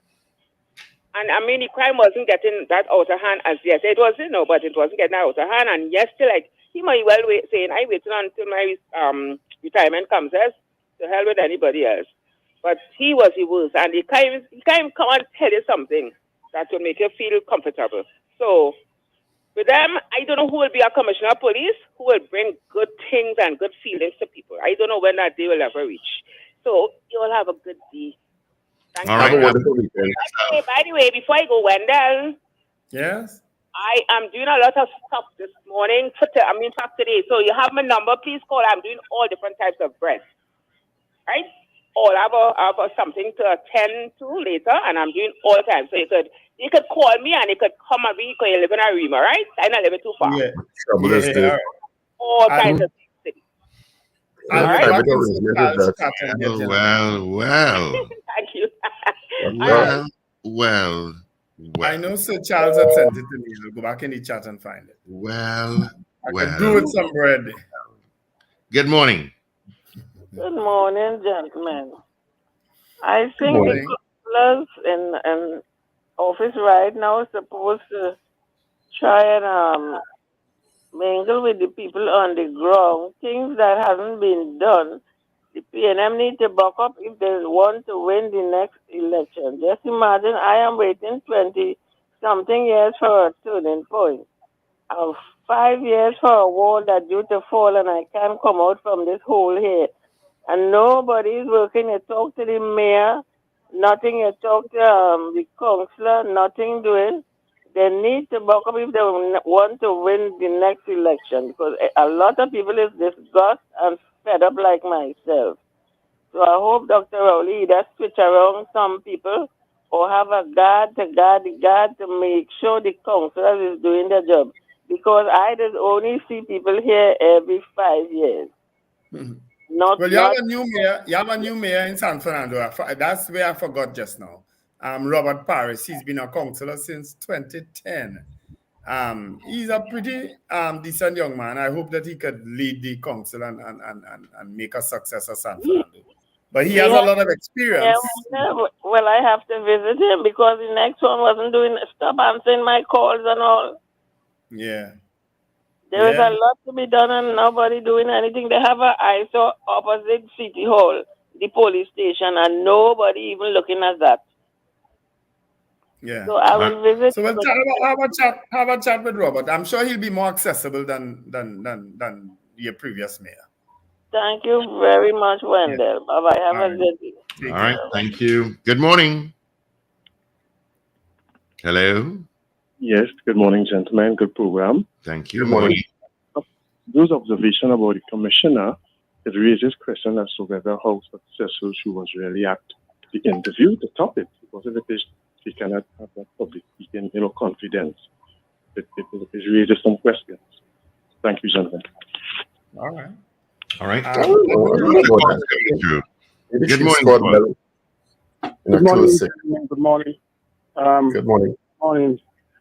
I'm a bit puzzled as to how these professors came to the conclusion that the PNM will be in trouble come general election. Because when you look at the local elections, 70% of the electorate did not vote. So based on that percentage and statistics, I don't know how they could come to that conclusion.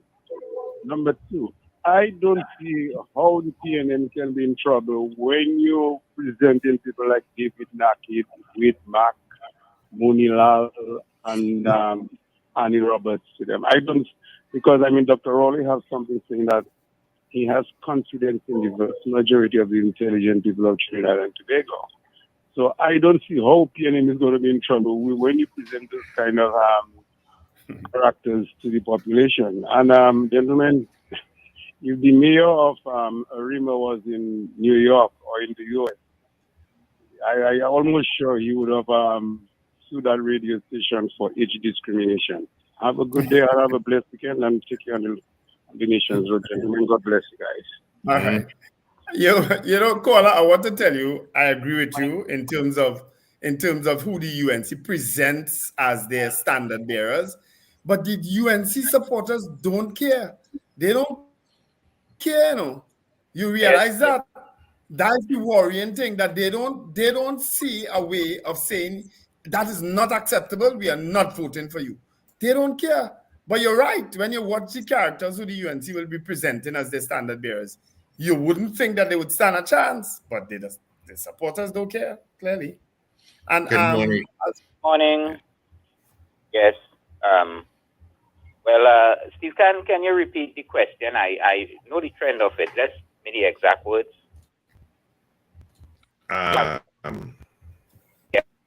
Will the PNM be trouble the next economic right? Will struggle for the next general elections. Because a lot of us old timers are still around, and among us, this segment of the population, PNM people wouldn't move. And there's enough of them to create a strong base. But you see, the younger, more educated people of all the different political strains, where their parents come from, they debate things a lot more because they have been taught to look at things. This tertiary education, this PNM education or UNC education, let's just call that education, if you don't mind.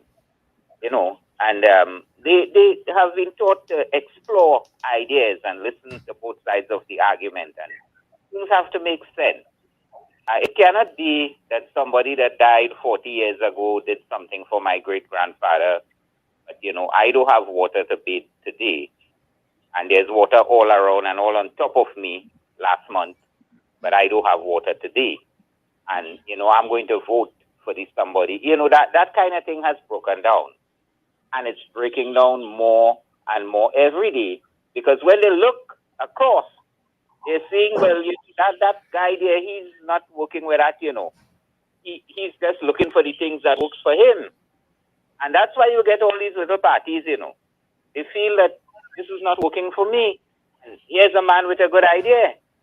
So these little parties really tell you that people are exploring new ideas. Never mind that it won't get any vote, like Philip didn't get a lot of votes, but he has a lot of fans. It's just that people feel he's going nowhere. He's talking sense, but he's not going to win, right? So let's not waste our vote on him. But the ideas that he raised is penetrating into the population, and not only him, every street corner, well, via the internet, of course, that's safe and around now.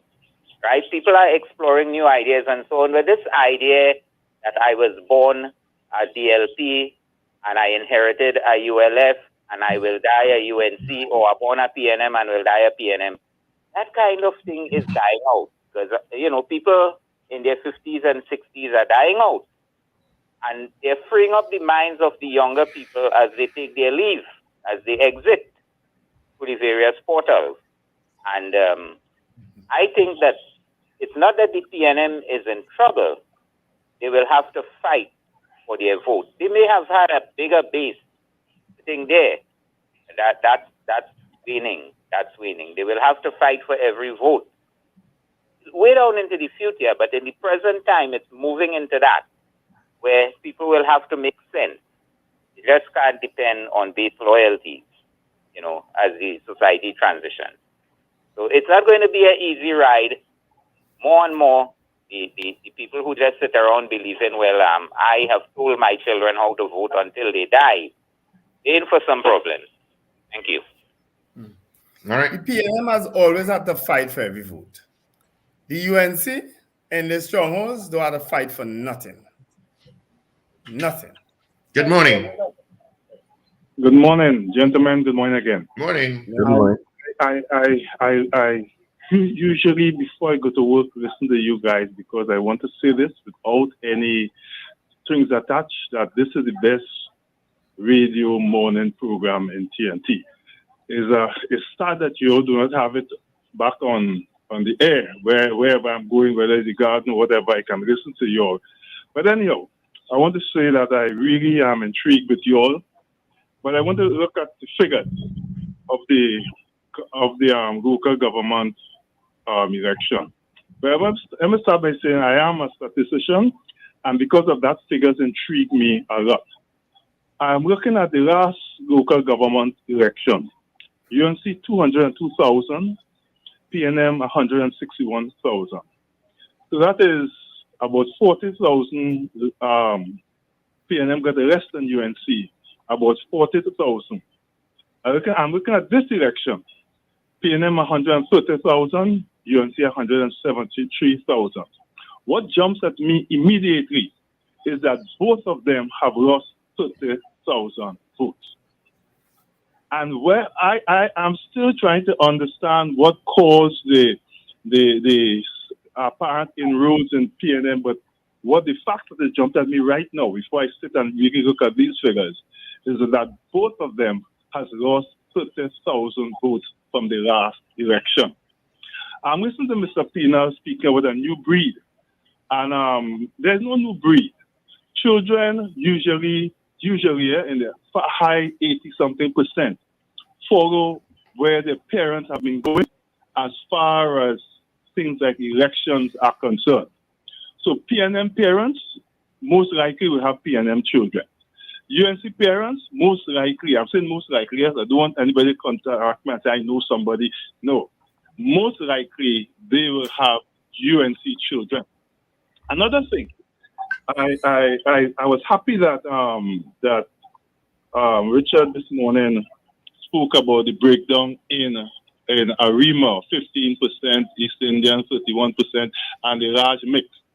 As I said yesterday, mixture is something that is very tenuous in the sense that since the mother socialize the child, mixture will not matter, because if the children who are mixed with African mothers or Indian mothers or whatsoever, they will just join the ranks of the Africans or the Indians, as the case may be.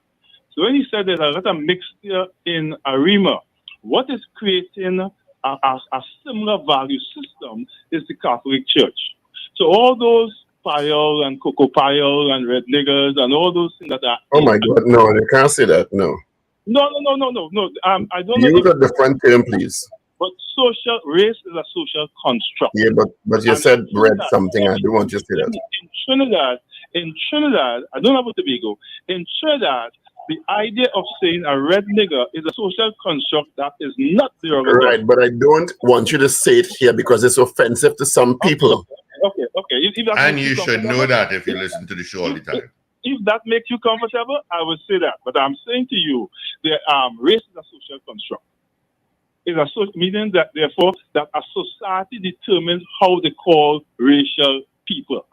If I'm in Miami and I'm robbed by a Dogra person and the police stop me and say I'm robbed by a Dogra, he will have no idea what I'm speaking about. Absolutely none.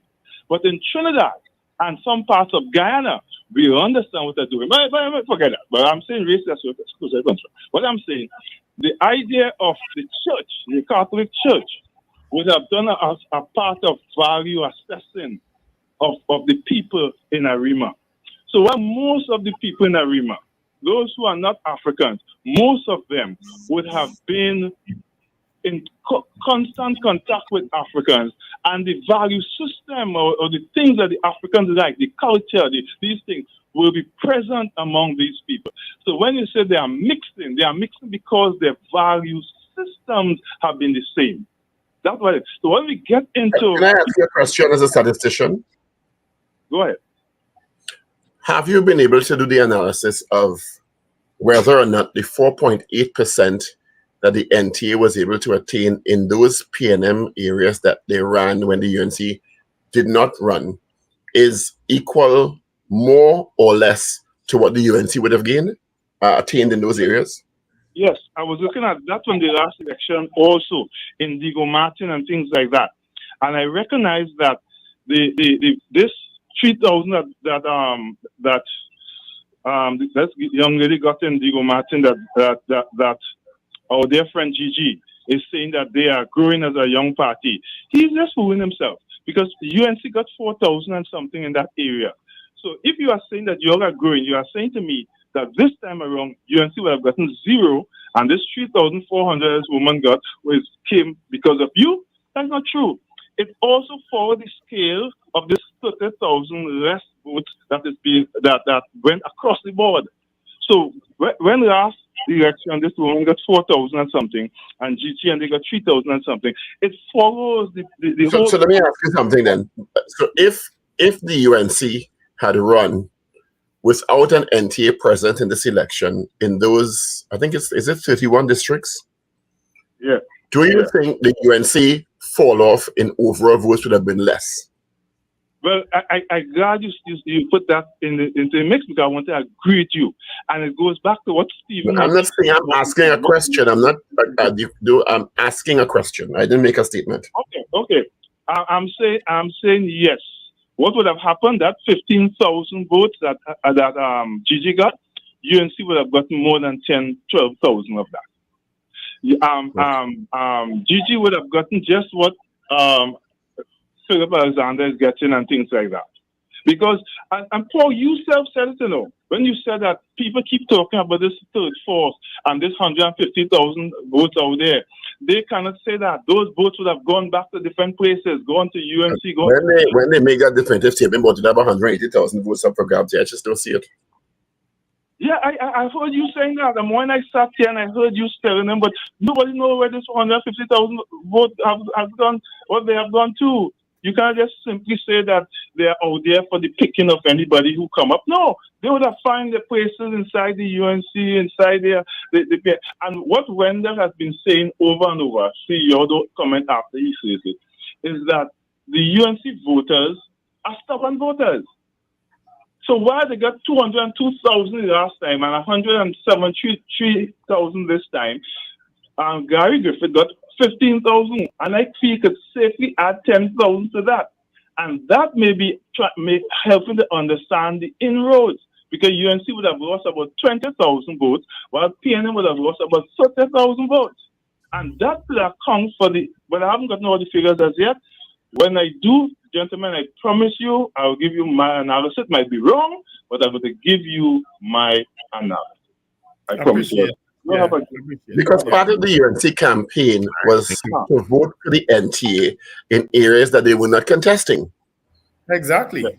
So exactly. And I can speak for St. James West, the area that I worked in and I managed. It's consistent, you know. The vote over the years, over the elections, with insofar as UNC, PPM, NTA, it's consistent. Is one. My question is, if the UNC did not amalgamate with the NTA, and the UNC and there was no NTA, would the UNC would have gotten more than 15,000 X votes that the NTA was able to amass? In other words, did some UNC voters who would have come out in those areas stay home? Right. Because they weren't convinced that Gary Griffith was representative of their ideals and their values as a UNC member. That is possible. That is possible. That's the question to me. Or you might get the UNC with 11,000 and Gary Griffith with 3. Additionally, was the NTA actually able to make incursions on PNM votes? And I think that's the analysis that needs to be done. That ain't happened. I could tell you that ain't happened. The people who voted if the analysis that the UNC would have gotten more than 15,900 votes, the amalgamation didn't work.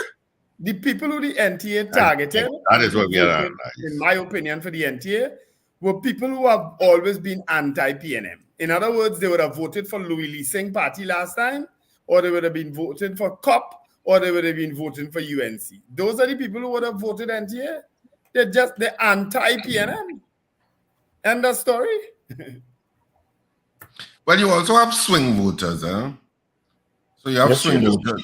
You have swing voters who will vote as their conscience directs them for whatever issue they value. We also have non-voters.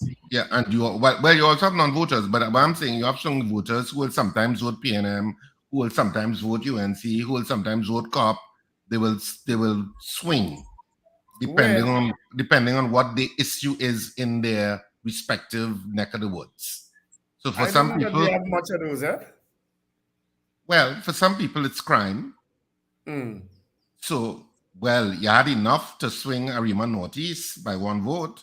Well, which has never happened, Wendell? It has never happened that a UNC candidate has won in the Arima Northeast area. And I'm hearing that loud and clear. That is the only Arima is generally PNM, as you know. Yeah. But in times of coalitions like NER or People's Partnership, it swung like a lot of the rest of the country in a particular direction, whether it's sending a message or whatever to the People's National Movement. So I have a question for you. Is Jazzinho a fish type character? Is he like fish? Is he well known? Well, Jazzy is well known, yeah. But what I'm saying, that may come fit. So let me ask a question.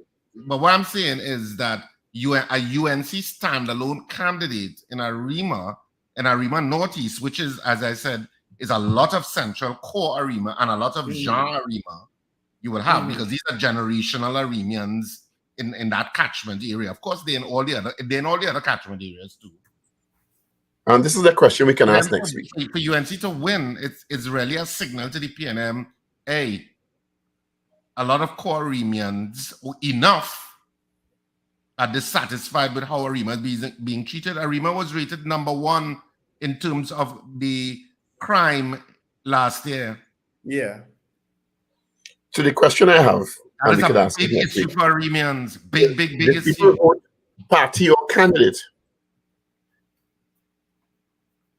Sometimes it's a mix of both. Yeah, it's a mix. In my district, it's Yeah, in sometimes St. a James mix, West, it's always a sometimes, mix of both. and sometimes a vote is to send a message. Eh? Yeah. Mm-hmm. Yes. Well, certainly, I Well, a don't know vote who is always a Jazzy send a message about dissatisfaction or dissatisfaction. Yeah. So I A don't vote is know. always sends a message. Either I'm satisfied or I'm dissatisfied. Yeah. Well, in some areas, which are hardcore areas to the parties, I don't know that any message. I'm not talking about those areas, but those areas are going to be what they are because we know in both cases what they are. I'm talking about in the so-called swing areas. And that's what I'm saying. Arima generally is not a swing area, but it has now swung in 2 different districts. Roger Samuel under COP1 Arima. Under People's Partnership, and I just spoke about the anomaly of People's Partnership and NAR. Yeah. It generally isn't a swing area. At the local level, though, it's been swinging. Recently. Yeah. That's a very recent and unusual occurrence. Yeah. Well, maybe that, as you said, that's a message vote. I don't know Jazinho, Rick, who Jazinho is, but if he is of the type of character that Fish was known to be, that may have accounted for his swing in that particular district. But that district has never gone to the UNC before. No. Well, until when in 2010 they swept everything. I think it's only Anthony Garcia won. In 2010, Anthony Garcia was the only PNM candidate that won. The only candidate, yes. Yeah. And that was a kind of reflection of the nation in a kind of way. Yeah. But I think it also had a lot to do with Anthony Garcia himself as a candidate, former principal of Fatima, former, head of tutor. Yeah. I think he would have garnered that kind of support, even though the PNM was down and out. Yeah. We have a call, gentlemen. Good morning. Gentlemen, I am still waiting for a response, and I am seeing the debate continuing. Why are we, what is the logic for making that analysis when 10% of the people did not vote in the I could understand if you had a higher percentage, 50 and 60%, you could know where the direction, where the constituency is going. But less people voted this year in a local government election, and we are coming to conclusion where this, I really want to understand that logic. Maybe I'm deaf and dumb, I don't know. I really would want to understand it. Have a blessed day. Thank you. Well, I don't think you're either, but discussing local government and their low poll is consistent, It's consistent. And democracy operates on who votes. Yeah. So that's how it operates. If 10 people alone vote, it's who those 10 people vote for. That matters. And that's where the discussion will be held. Yep, and that's where you're going to discuss. Mm-hmm. Why those 10 people voted how they voted. Mm-hmm. All right. CJ says, I hope Big Guy is okay. We haven't heard from him in a long time. All right, Big Guy, there you go. CJ New York is asking. Good morning. Why Paul grinning like that? Why are you grinning, Paul? All right. We just have like 7 minutes to take your calls. 222. If what? Sorry, Paul? I agree. Big Guy, come back on the show now, man. We missing you. You have to learn to take. Talk. We missing you. Yeah, you can't give talk and can't take talk. Come on. Grow up now, man. No, I wouldn't say grow up. I wouldn't say grow up. I provoking him now. You're provoking him man now. No, don't provoke him man. Oh, God. Next thing you say, you're on your vitriolic Vitriolic. He must be laughing at me, or I ain't get what people say I was going to get. He must be laughing. He must be selling. He must be whining in where the place is? Where he is? Far away? Life goes on. You telling me? Life goes on. If people know how relieved I am, they wouldn't believe it. Life goes on.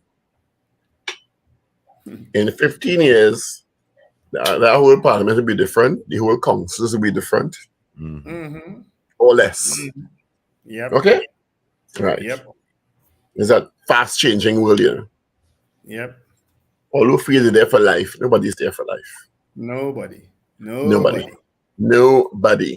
You're absolutely right. Okay? So this notion that somebody's supposed to fall apart because they're not there, please. Yeah. No.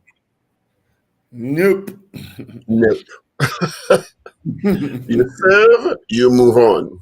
Oh, yes. You say thank you for the opportunity. Politics, Patrick Manning, God rest his soul, he always used to tell us, politics is not for the faint-hearted. You see, if you're going to fall apart, and I've seen some people fall apart, I've seen some people fall apart. If you're going to fall apart, then this ain't for you. There's a young lady. They'll tell us now who fall apart. There's a young lady in the city right now falling apart. There was a young man prior to her fell apart. I've seen people fall apart. Do people slap sometimes when they fall apart? They what? Do people slap other people sometimes when they fall apart? Slap? Hello. Morning, caller. Good morning. Good morning, everybody. Hope everybody is fine there. Good morning. Right. These views are just my views and not the views of anybody else. As far as I am concerned, Balaram is 81 years old. All parties are talking about the youth, that the youth, bring out the youth. Why it is? Is it that we don't have anybody in their 30s or early 40s who can do the job? I have seen it for the past few months that he has been trained to be the mayor of Arima. Okay? And I don't think that we should compare Trinidad with the United States of America at all. Good. In addition to that, during the elections, I think everybody had different reasons why they voted. Some of them voted party, some of them voted against party because they're not satisfied with certain things. Some of them, like me, I have not seen a proposed councillor from any of the parties, none whatsoever. I voted on my conscience and what I felt I should vote on. Thank you all and have a good day. Bye. You have a great weekend. Thank you. Which is consistent with what I said earlier on in a kind of way, right? Because I'm sure that there are young supporters, young voters, young members of the PNM in the Arima area watch that and say, oh gosh, so I didn't stand a chance.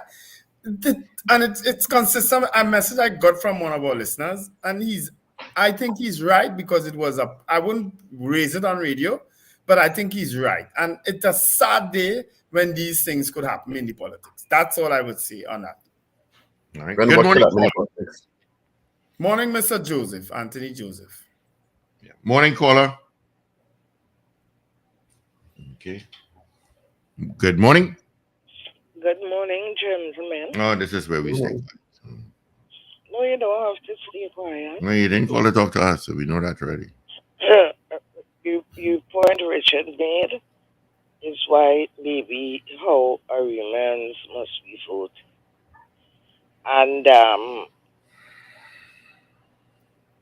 anyhow, let me see what I say because Richard, I know how Richard vote. If he vote at all, he must vote at all. People tired going with he plant on them, and so on. We just fed up. My finger still has the ink, so I don't know if everybody else will just show the finger. Oh, mine too. Understand? But Zena, them other three ain't raising that finger at all. Watch this. But 7 of them come together and they still couldn't beat the PNM, but the PNM have work to do. I must admit that. But we have work to do, and we know that. But they have to buck up. But people don't understand. You see, what people didn't buy into is that they feel it's only talk, and that you're hearing. They didn't want. They're listening to what is going to come and vote because of the reasons that PNM put out with the reform. You understand? Maybe they want to see it first, but then things are done with money. So I don't know how the government what kind of debt they will have to go into to fix all the things that people want, and then they will vote. So, it's a kind of mindset that people have to change. If you want something, you work towards it. I know, I can tell you all, and I've said this before on radio, and I've said it as many times as I could. If the PNM doesn't really get this reform going before 2025, then I think the electorate could be swayed. But they have to put in place the things that they said that they're going to do in terms of local government. And even if they put everything in place, the central government has to make sure that whatever it is, they fix certain things that people have a lot of grouses with. Like especially the roads. Arima roads are very bad. And I guess it's all about certain things the PNM needs to concentrate on. Yeah. You understand? You see, like how the UNC, the bell box drain go into nowhere? Well, they have to work on certain issues, and talk to certain people, especially the business people, the grocers and them, to make sure when they are dropping certain prices or duties on goods go down, carry down the goods. Because people vex about the price of food, but then the government doesn't really control groceries so that or the market. So you can't force people and beat them to carry down their goods, but people on the whole would say, hey, but the government doing about food price and this kind of thing. So we all have to work together. You enjoy the papa this morning? Pardon me? You enjoy the papa this morning? You said you didn't like the grapes last time. No, I love the grapes. Okay. Have a good weekend. Right. I'll see you tomorrow night. You'll enjoy your weekend. I'll see you tomorrow, right? Make sure you go out there. Last time I had to wait around the corner until I see the car pull out. I ain't like that. Yeah, okay. Just all right. All right, good. Have a good weekend, everybody. Be safe. Hi, Gina. Is that the time already? Yeah. Oh, dear. All right. Richard, where is he playing this weekend?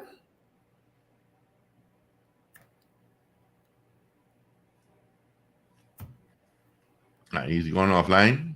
Richard, we're not hearing you. Richard, you're muted. hearing me now? Yes, we are. We're hearing you now. Okay, so one night only, Saturday at 8:30 p.m., which is tomorrow night, at Cipriani College. What you're looking at, Miss So4, is on. Of course, it's been getting... so it's just tomorrow night?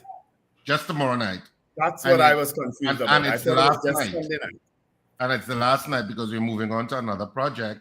And of course, you can get tickets at Cipriani College from 12 noon to 6 p.m. The box office is open there and all of the usual outlets, RSRR Productions Theater. You could look that up on Facebook and get all of the information, include purchasing tickets online. Of course, it's just one night, so I suggest you get your tickets early because I can tell you that one night in San Fernando, it was droves of people that came out because they just had to, was just one night. So I expect the same thing is going to happen tomorrow night in Cipriani College.